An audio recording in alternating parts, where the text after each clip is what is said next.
Welcome to The Complete Teacher, 101 meaningful, bite-sized professional development lessons, each coming with thought-provoking titles, relevant, inspiring quotes, helpful text with anecdotes, data, and wisdom, and action steps. Lesson 90, Instructional Rounds, Sharpening Best Practices. Voltaire once said, "Is anyone wise to learn by the experience of others?" Players scout their rivals. Authors read the books of others. Directors watch films that aren't their own. And teachers watch others teach. Teachers often do this to inform their instruction or sharpen their craft. In order to improve learning on a larger scale, teachers and teacher leaders watch classroom instruction on a formal, wider scope as well. These organized walkthroughs are popularly known as learning walks or instructional rounds. A title borrowed from grand rounds practiced in medical school, instructional rounds is just a fancy title for systematic sessions of purposeful classroom walkthroughs. Traditionally, the purpose of instructional rounds is to discern the causes of previously identified issues within the school, to identify what is happening in classrooms, and to give a school direction with respect to potential outcomes.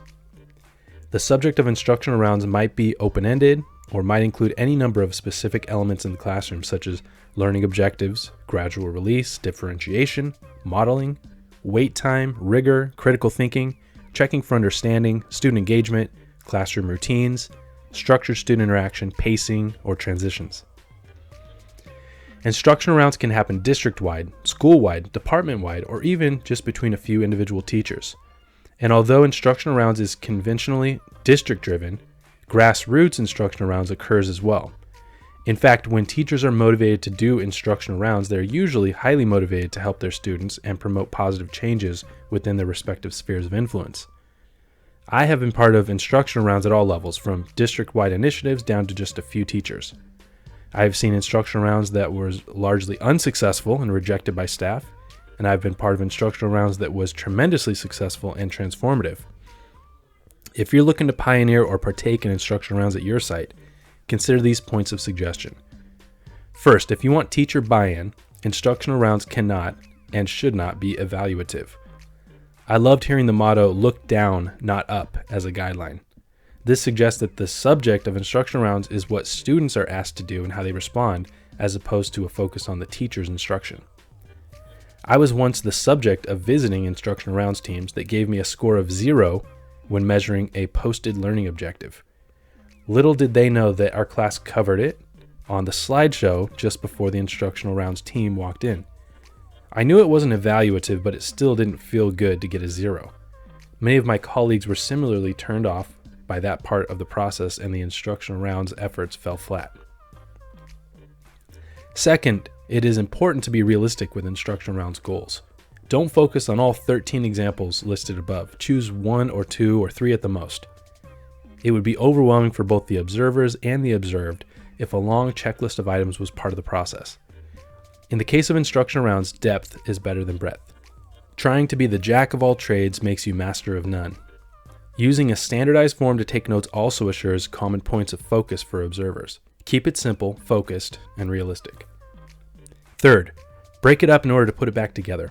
Sending different teams to watch entire 30-minute or 60-minute isolated lessons is not ideal for the instructional rounds process. If teachers or teams of observers rotate every 10 to 15 minutes to see different parts of the same lessons, you not only get diverse insights about the same classroom, but teams also must collaborate afterwards and piece it back together. If you send different teams to rotate between parts of lessons in different classes, they're able to see different parts of the same lessons. Fourth, be intentional about what to do next. The follow-up discussion is arguably as valuable as the observations themselves. Some observers might have completely different takeaways from the same lesson. Some might have seen the opening of the lesson while others saw the closure. Set aside time to discuss what you observed, and be sure to have a process of sharing your findings with the teachers that were observed as well. Action steps. With the purpose being to improve your teaching and help students pioneer or participate in instructional rounds at your site.